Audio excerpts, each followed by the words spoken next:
नमस्कार मंडळी, कशा आहात आपण सगळे? तर आपल्या सगळ्यांचं पुन्हा एकदा स्वागत आहे आपल्या पॉझिटिव्ह वॉरियर ह्या पॉझिटिव्ह जगामध्ये.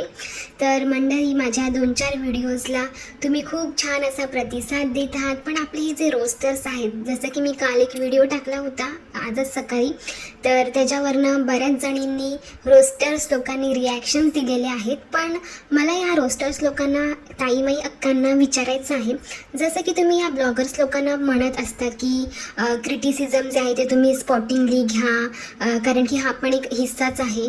मग तुम्ही सगळ्याजणी आमच्या ह्या 2-3 व्हिडिओमधनंच इतके का हडबडून गेलात बरं? ह्या 2-4 व्हिडिओमध्येच, म्हणजे आम्ही तर खूप लहान यूट्यूबर्स आहोत, अजून आमचे सबस्क्रायबर अजून 100पर्यंत पण नाही पोहोचलेले, तरीसुद्धा इतके हडबडून गेलात तुम्ही.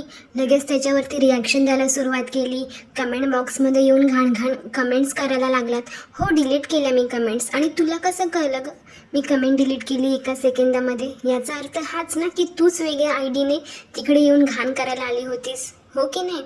आणि तू तरी कुठे ठेवतेस ग अशा निगेटिव्ह कमेंट्स जे तुझ्या विरुद्ध असतात किंवा तुझ्या अपोजिट असतात? त्यासुद्धा कमेंट्स तू डिलीट करतेसच की.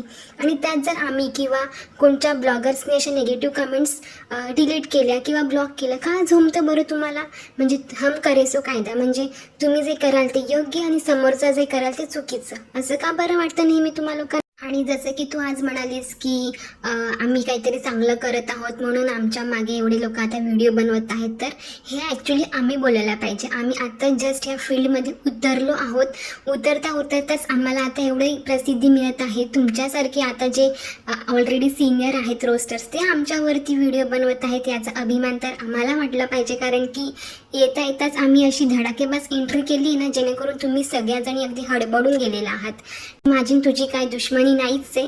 आणि मी माझ्या व्हिडिओमध्ये कुठच्याही रोस्टरचं नाव नाही घेतलेलं किंवा टोपण नाव नाहीच घेतलेलं. पण तुला का लागलं एवढं तेच मला कळत नाही आहे. भलेही तू तुझ्या आयुष्यामध्ये खूप स्ट्रगल केलं आहे, खूप संघर्ष केला आहे, पुढे तुला अशा प्रकारचं स्ट्रगल संघर्ष न येऊ, तुझं आयुष्य अगदी आनंदी जाऊ, हीच मी नेहमी प्रार्थना करत राहील.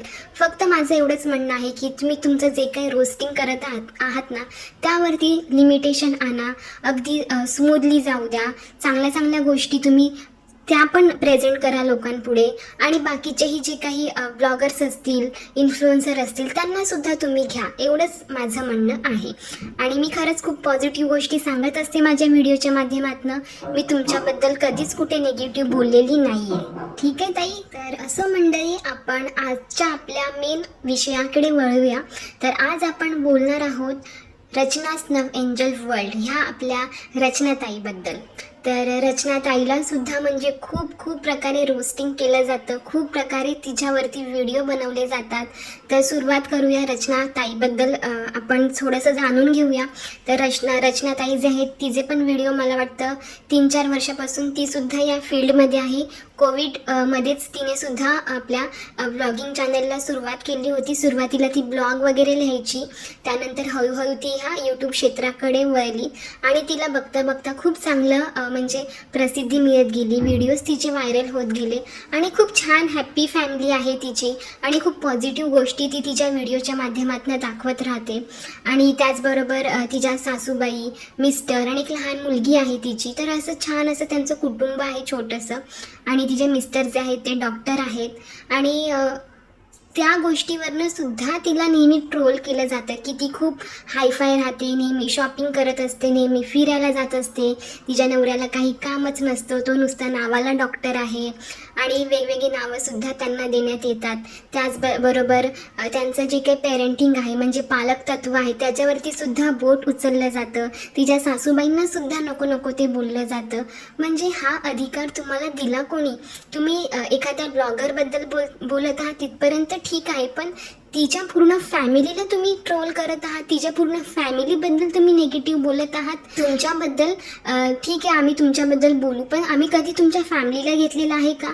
कधी तुमच्या नवऱ्याला, मुलाबाळांना, सासरच्या लोकांबद्दल कधी कोणी बोललेलं आहे का? आणि बोललं तरी तुम्ही खपवून घेणाऱ्यातला आहात का? नाही ना. मग तुम्हाला हा अधिकार कोणी दिला की तुम्ही त्यांच्या पूर्ण फॅमिलीला रोस्ट कराल? आता ती तिच्या व्हिडिओच्या माध्यमातून नेहमी पॉझिटिव्ह गोष्टी दाखवत असते. तेच सासू सुनेचं भांडणं, रडगाणं, घरातली भांडणं, ह्या सगळ्या गोष्टी जर आपण आपल्या व्हिडिओच्या माध्यमातून लोकांना दाखवत राहिलो तर लोकांमध्ये काय इफेक्ट होणार आहे? निगेटिव्ह गोष्टीच लोकांपर्यंत पोहोचणार आहेत. आता सास बहू सिरियल बघून लोकांना काय ज्ञान मिळतं? षडयंत्र कसे करणं, एकमेकांवर कसं जळणं, ह्याच सगळ्या गोष्टी लोकांना तिथे शिकायला मिळतात. तेच यांनी पण करावं असं तुमची इच्छा आहे का? आता असे पण काही ब्लॉगर्स आहेत बघा, जे खोटं नाटक करतात. 8-8 दिवस, महिनाभर घर सोडून जातात आणि त्याच्यावरती सुद्धा ते लोक व्हिडिओ बनवतात. घरातली सासू सुनेची भांडणं दाखवतात. त्याच्यावरती बिनधास्त बोला ना तुम्ही. पण हे लोक इतकं पॉझिटिव्ह दाखवत आहेत, हॅपी फॅमिली दाखवत आहेत. तुम्ही का बरं त्यांना रोस्ट करत आहात? आता तिच्या घरामध्ये किचनवरनं पण ती कधीतरीच किचनमध्ये दिसते. म्हणजे तुम्ही अजूनही इतके नॅरो माइंडेड आहात ना, की अजूनही स्त्रियांनी फक्त चूल आणि मूलच केलं पाहिजे. म्हणजे किती लज्जास्पद गोष्ट आहे ही. तुम्ही आता 21व्या शतकात आहात आणि तरीसुद्धा तुमचं हेच म्हणणं आहे की स्त्रीने आता ही चूल आणि मूलच बघितलं पाहिजे, तिने शॉपिंग मौज मस्ती नाही केली पाहिजे. याच विचारांच्या तुम्ही आहात का अजून पण? म्हणजे कुठच्या जगात आहात ना तुम्ही, तेच मला कुठेतरी कळत नाही आहे.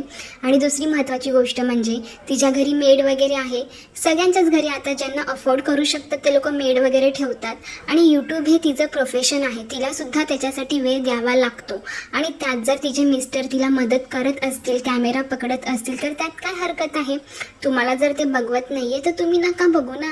याचा अर्थ असाच नाही की तुम्हाला तुमच्या घरातनं कोणीही मदत करत नाही आहे ह्या फील्डमध्ये, किंवा तुम्हाला कुठच्याही प्रकारचा रिस्पेक्ट मिळत नाही आहे, किंवा तुमचं कोणी ऐकत नाही आहे, हाच याचा अर्थ होतो. त्यामुळे वारंवार तुम्ही त्यांना या गोष्टीवरनं टॉर्चर करत राहता की तिचा नवरा फक्त तिच्या मागे फिरत असतो. चांगली गोष्ट आहे ना, फिरू द्या. तुम्हाला काय त्रास होतो त्या सगळ्या गोष्टीचा? दुसरी महत्त्वाची गोष्ट, आता त्यांच्या सासूबाईच्या आहेत, त्या खूप मॉडर्न विचाराच्या आहेत. त्यांनी त्यांच्या आयुष्यामध्ये खूप स्ट्रगल केलेलं आहे. त्याच्यामुळे त्या ज्या आहेत त्या खूप आता फ्रीडम त्यांना आहे, तर त्या खूप चांगल्या राहतात. म्हणजे व्यवस्थित अप टू डेट असतात. त्यांचेही काही मैत्रिणींचे ग्रुप्स आहेत, तर तिकडे त्यांच्यासोबत जाणं, एन्जॉय करणं, ह्या सगळ्या गोष्टी त्या करतात. छान स्वतःला मेंटेन ठेवतात, मस्त फ्रेश राहतात त्या. तर त्यात काय तुम्हाला म्हणजे चुकीचं वाटतं? म्हणजे अशा खाष्ट सासवा, जसं की सुनेला अगदी डांबून ठेवणं, अगदी तिच्यावरती कौटुंबिक हिंसा करणं, अगदी खडूस सासू तुम्हाला बघायची आहे का माहेरच्या साडीमधल्या सासूसारखी? ते तुम्हाला आवडलं असतं का? म्हणजे त्यातही तुम्हाला प्रॉब्लेम. आणि दुसरी महत्त्वाची गोष्ट म्हणजे पेरेंटिंगवरती. आता ह्या जगातले प्रत्येक आईवडील आपल्या मुलाबद्दल, बाळाबद्दल हा चांगलाच विचार करत असतात. आणि जगाच्या कानाकोपऱ्यात तुम्ही कुठेही जा, आपल्या आई वडिलांप्रमाणे आपल्याला प्रेम, माया कोणीच नाही देऊ शकत. आणि आपल्या आईवडिलांना कळतंच की आपल्या मुलासाठी, बाळासाठी काय चांगलं आहे, काय वाईट आहे, हे प्रत्येक आईवडिलांना कळतच असतं. तुम्ही सुद्धा आता पेरेंट्स असाल, आय डोंट नो, पण तुम्हाला जर असं कोणी बोललं किंवा तुमच्या पालकतत्वावरती कोणी बोट उचललं तर तुम्हाला म्हणजे ती किती वाईट वाटेल की अरे बाबा, मी इतकी चांगली आई आहे, इतका चांगला मी बाबा आहे, तरीसुद्धा हे लोक मला बोलत आहेत वारंवार. म्हणजे तुम्हाला कसं काय, तुम्ही ते सुद्धा इतके चांगले हॅप्पी आहेत त्यांच्या फॅमिलीमध्ये, लाईफमध्ये, इतकं काही ते लोक स्वतःच्या मुलीसाठी करतात, तिची व्यवस्थित काळजी घेतात. कुठेही म्हणजे ते जास्त कॅमेऱ्यापुढे त्यांच्या मुलीचा वापरसुद्धा नाही करताना मला कधी दिसले. तरीसुद्धा वारंवार तुम्ही त्यांच्या म्हणजे पेरेंटिंगवरती बोलत राहतात. म्हणजे याचा अर्थ हाच आहे की तुम्हीच तुमच्या मुलांकडे व्यवस्थित लक्ष देत नसाल आणि तुम्हाला खूप साऱ्या गोष्टी ऐकाव्या लागत असतील आणि त्याच्याच भडास तुम्ही आता ह्या ब्लॉगर्स लोकांवर काढत आहात. दुसरा महत्त्वाचा मुद्दा म्हणजेच रचनाचे जे हजबंड आहेत सनी दादा, त्यांच्याबद्दल सुद्धा तुम्ही इतकं बोलता. म्हणजे आपल्या समाजामध्ये डॉक्टरांना किती रिस्पेक्ट दिला जातो, किती त्यांचा आदर केला जातो, किती म्हणजे त्यांना एक देव माणूस मानलं जातं. आणि त्या व्यक्तीबद्दल ठीक आहे, त्यांचं जे प्रोफेशन आहे ॲटलिस्ट तुम्ही त्यांचा तरी मान ठेवा. एक डॉक्टरला तुम्ही या पद्धतीने बोलत आहात, ट्रोल करत आहात, हे कितपत योग्य आहे बरं? उलट ही खूप अभिमानाची आणि कौतुकास्पद गोष्ट आहे की ते त्यांचं डॉक्टरचं प्रोफेशन सांभाळून त्यांच्या बायकोला तिच्या करिअरमध्ये मदत करत आहेत. ही खरंच खूप मोठी गोष्ट आहे, कारण की सगळेच हजबंड नाहीत करत. अगदी म्हणतात ना, पुरुषपणाचा अहंकार बाळगून असतात बरेचसे हजबंड जे आता मोठ्या मोठ्या प्रोफेशनमध्ये काम करतात. त्यांना खूप मोठा अहंकार असतो स्वतःबद्दल, एक पुरुषी अहंकार असतो त्यांच्यामध्ये. पण सनी दादाचं तसं नाही आहे. ते इतके मोठे डॉक्टर असूनसुद्धा स्वतःचं प्रोफेशन ते इमानदारीने सांभाळून आपल्या वाईफला ते तिच्या स्वप्नामध्ये मोटिवेट करत असतात, तिला मदत करत असतात. तर त्याच्यामध्ये चुकीचं असं काहीच नाही आहे.